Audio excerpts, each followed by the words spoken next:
everybody, and welcome to today's Cybersecurity Snippet, where I'm joined by Garry from our Machine Tool Systems, and today we're going to talk about cybersecurity in his business and some of the experiences that he's had with his customers. So Garry, thanks for coming along. How have you been experiencing cybersecurity with your customers, and what have you been talking about recently? Yeah, some of our customers, different views and different perceptions really of cybersecurity, some confusion. Some people are really into the standards and fully aware of what they need to do. Others not so, others confusion, some people think it doesn't even apply to them, you know. So yeah, it kind of reminds me of, I've been at Siemens a long time, and I remember when Safety Integrated was new and there was new regulations coming out around safety, and customers were again skeptical and wary, reluctant to change, you know, in the industry. But you know, today safety is not only accepted, it's expected. And so, you know, we help them in that journey then, and I see very much similarities with the cybersecurity thing, you know, because a lot of as with safety and with cybersecurity, it's often a software solution. It's something that's not tangible, you can't see it.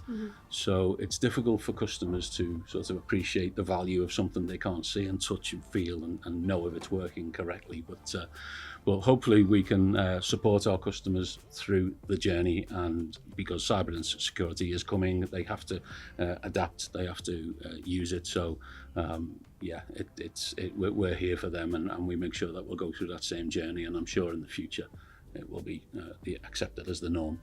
It's certainly not going anywhere, is it? It isn't. Definitely No, definitely not. You mentioned standards. Is it 62443 that we're looking at here? So there's a number of standards, isn't there? You know, that they get confused about. There's actually 3 standards or 3 regulations that are coming in, and regulation really is the motivation for the change here with this whole Cybersecurity Act. We've got NIS2, a European directive. We've got the Machinery Directive, which is being enhanced to include elements of cybersecurity and other things.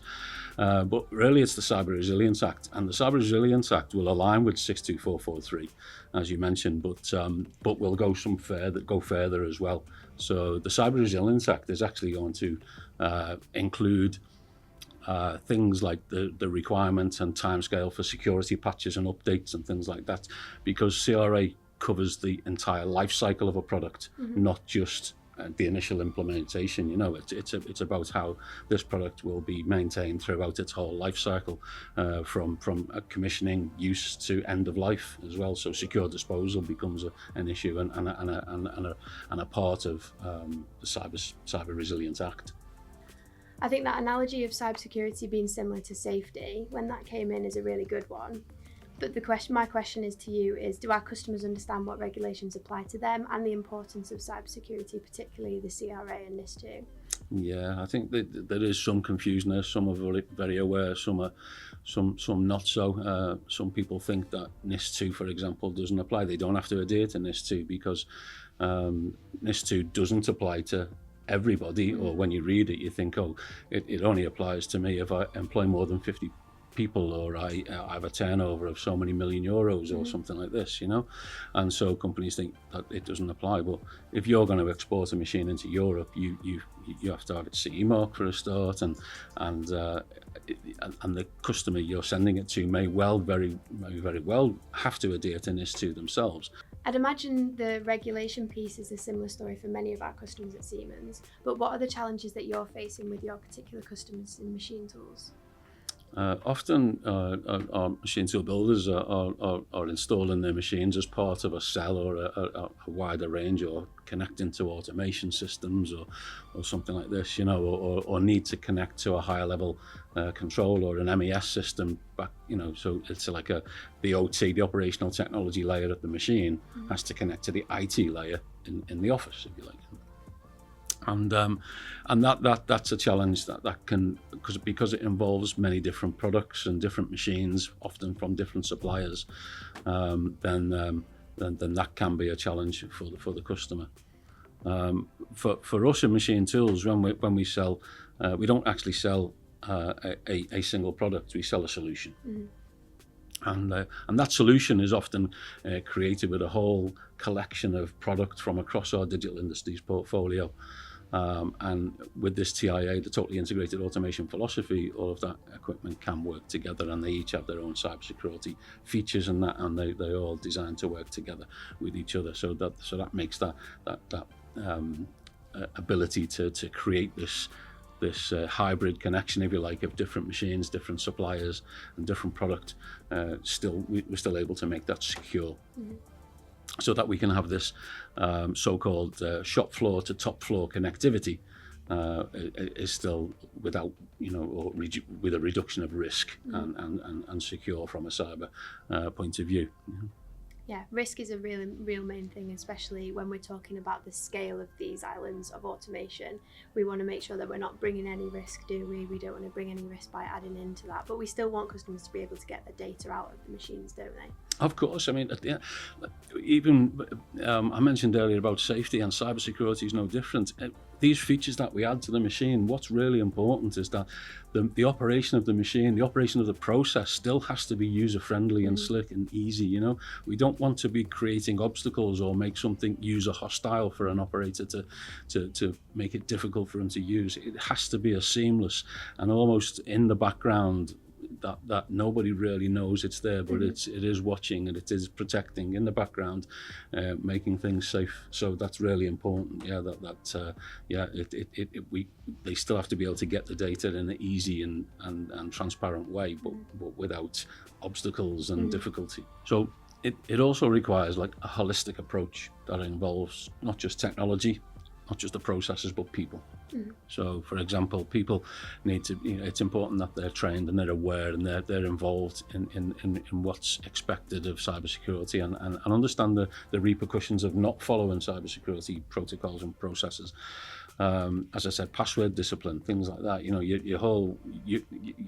cybersecurity system's as strong as your weakest link, and if someone is going to get away with a password of 12345 or the word password, then it's going to break down, isn't it? It's not good. So I know there's rules that we can put in place and manage passwords and things like that. But so it's really important that them three things, technology, processes, and people, are part of this holistic approach to safety. And that's what Siemens applies, isn't it? That's our defence in depth approach, isn't it? And that really encompasses them three main parts. It is, yeah, but it can go further than that with a defence in depth approach, So we can have multiple layers of protection, so from plant security to network security to system integrity, So in plant security, it's as simple as a security guard on the gate and secure access via a key card, and then network security by the use of virtual VPNs and segregation of networks and things like that, and from our Scalance product range, for example, that we have lots of firewalls and VPN product there that can help with that segregation of network, and then the system integrity to ensure that the product that we sell to our customers is going to be maintained with security patches throughout its life cycle, and the fact that it can support the CRA requirements for secure disposal at the end of its life, for example. So it's not just a holistic approach. We can go further with this whole outlook that will manage the product from brand new, from the new machine installation right through to disposal of the machine in 20 years time, let's say.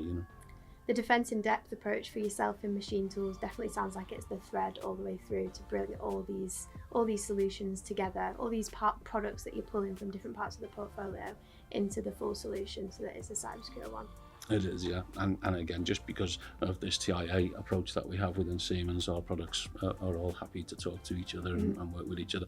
We've gone through a lot there, and a lot of different things, and a lot of different topics, and a lot of different products and portfolio. Where do you suggest our customers to go to learn more about cybersecurity, particularly those in the machine tools industry? So the first point to go is obviously get in touch with us first of all, but we have plenty of resource available on our C Portal website. We have application examples, we have documentation, we have a lot of useful information that will guide them through how to implement compliance with CRA on their product and that, So lots of useful information. technology is constantly changing, isn't it? And it's important that people are looking forward, but also checking out what they've already got and making sure that things are getting updated and making sure that they're aware of any changes that come out. And at Siemens, we're trying to keep our own customers as informed as possible, don't we? Cybersecurity is important in all aspects of our life. Why should it not be looked at when it comes to automation? Absolutely, yeah, it's very much so, and that's where the big risk. You know, there was always this. The phrase of industrial espionage, for example, or and someone in a trilby and a rainmac standing on the corner. It's not quite like that anymore. It's gone very covert, and we all see these cyber attacks, which are we read about, and I've actually experienced one recently with a customer of mine that suffered a ransomware attack and lost a lot of mission critical data. Really, I'll say lost it. It was down for a while until the server. Till they were able to recover it, but it was still a huge inconvenience for them. They lost days and days of normal production and normal functionality because of this incident, and it's prompted them now to sort of be reactive, and they kind of, I guess they regret that now, and not being a bit more proactive and beefing up their security in terms of and it was that wasn't someone on site who managed to infiltrate the factory and implement this malware or this ransomware attack. It was done remotely, so coming back to training of people and making people aware of cybersecurity, just like a lot of customers do, a lot of companies are now issuing fake phishing emails as a trap or a test, if you like, not a test, but to raise awareness with employees. So it gives the company feedback as to how well that their employees are responding to a fake or phishing email with a potential threat in that email, and that's the type of thing that really awareness needs to be raised. I think there's a lot to go at from what we've talked about, and I think there's a lot we can take from that.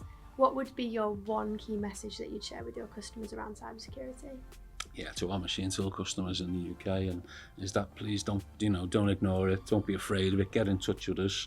A lot of customers are already on that journey anyway, so they're happy and they're on with it, and they're very interested in our offerings that we have now in terms of cybersecurity functions.